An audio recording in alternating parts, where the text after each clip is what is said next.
Namaste.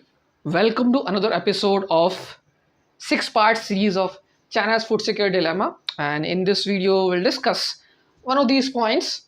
And if you haven't watched the previous videos or other videos, please go to the link in the description and you can watch some of the points I have covered. So without wasting our time, let's go.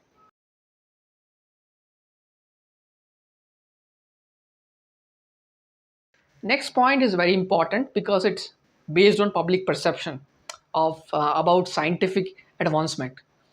So we talk about genetically modified food, and genetically modified food is when the through science, through technology, they change the gene of certain crop or this in the seeds, and it make it resistant to, let's say, weather patterns, to certain pesticide, certain fungicide, to make it improve in some ways. It basically change the gene of that particular vegetable or crop or fruit, something like that. So initially, there was a lot of resistance against genetically modified food in China, and even if they were trying to use genetically modified food to grow the crops, it was mostly procured from Western countries. They used it heavily for they're using for decades. So there are a lot of public perceptions. They saw it very negative. They thought it's very not good. It's not good because they are changing the nature of the food. So the public perception is very bad. But things have changed.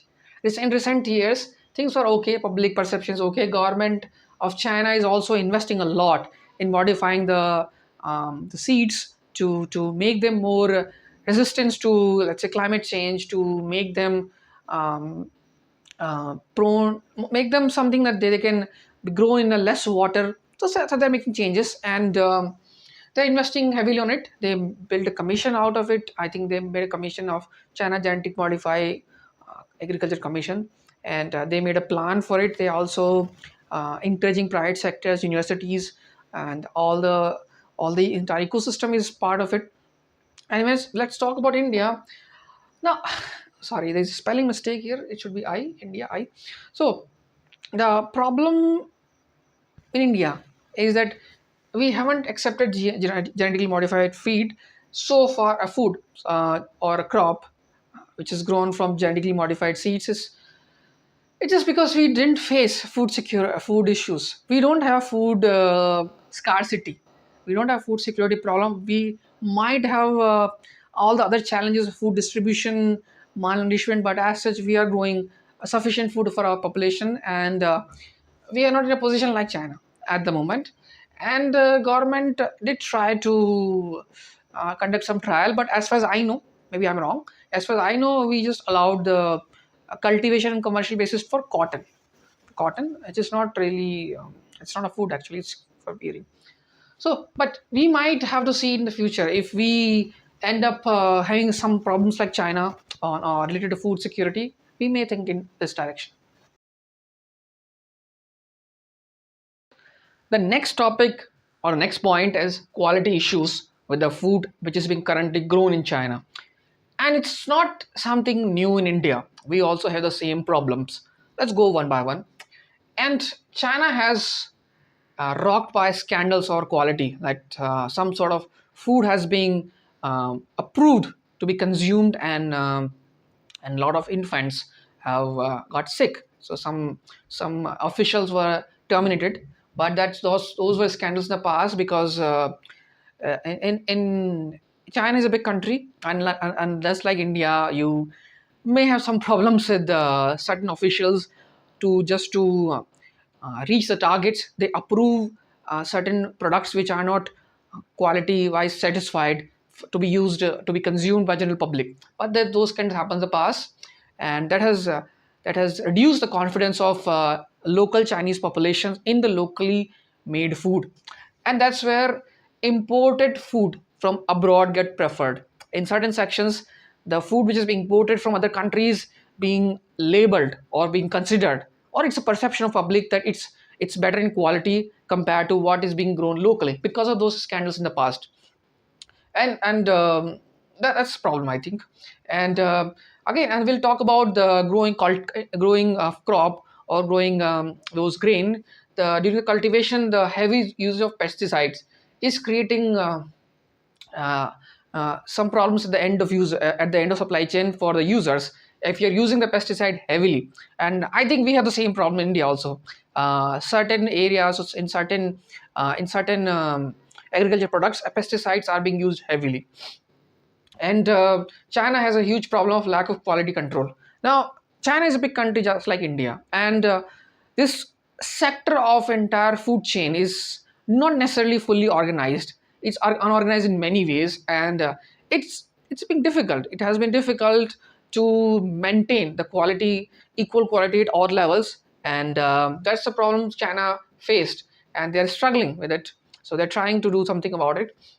And of course, the sector is unorganized. Is The food sector is unorganized. I Like I said, in the growth of cultivation of certain grain, wheat, or vegetables, it's every farmer had his own choice. So the sector is unorganized, and it's sometimes difficult to track the origin of this where this quality issues are originating. So that's a problem. Now, what China is doing about it?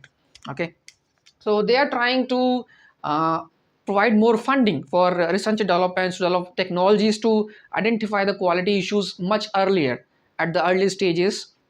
And they are creating better guidelines. They are specific to Chinese needs, and they are trying to make public aware of it.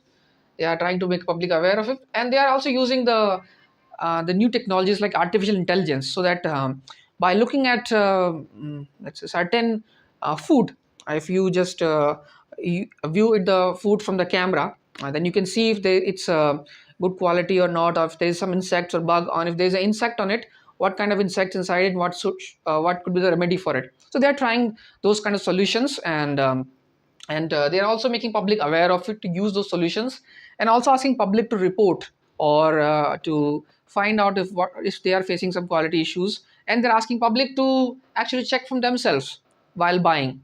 So these kind of general things they are doing, and they are trying to monitor centrally. See, China is again a big country. I keep saying it, and they have different provinces, different regions, and in order to, let's say, achieve at the target, sometimes official at regional or provincial level overstate the target, or um, change the numbers to make it work, look good, which again create a quality issues at the end. So Chinese government is now monitoring centrally. That's what I understood from their documents I read. Maybe I'm wrong, maybe I'm correct, but that's what I understood, that they made food security as a priority, and they are doing everything at a central level, monitoring it, creating new guidelines, and making public aware of it too. Now, where does India fits into this? See, we have all these issues. It's nothing to hide. We also have quality issues in India, and the sector is unorganized, and we also have heavy use of pesticide. So I think we also have to find solutions for all this. And what China is doing, we may be in a position to adapt, because we are a IT hub of the world, information technology. We are exporting our technologies to the world, so something we can do about it in the long term. And we are not really food scarcity nation at the moment, but it can happen. So we have to think about what will be our steps. We can learn something from China, we can modify what China is doing, or we can find our own solutions. And at least one solution can be useful: the cooperative movement. If you have understood the Amul is started to connect milk producers to consumers directly as a cooperative movement controlled by farmers. So there's no middleman. There's no middleman, and the unorganized sectors or the lack of quality control on certain items can be done using cooperative movement. Now, I don't have a knowledge if China has a cooperative movement in sectors or not, but in India we have in milk, and I think we can use it in other sectors too, to improve the quality issues. And yes, we also need to increase fundings, and you also need to improve the guidelines, so that the the food scandals may not happen. Public perception remain positive about the food produced in our land, so that we don't build a perception that imported food is good because it has a better quality.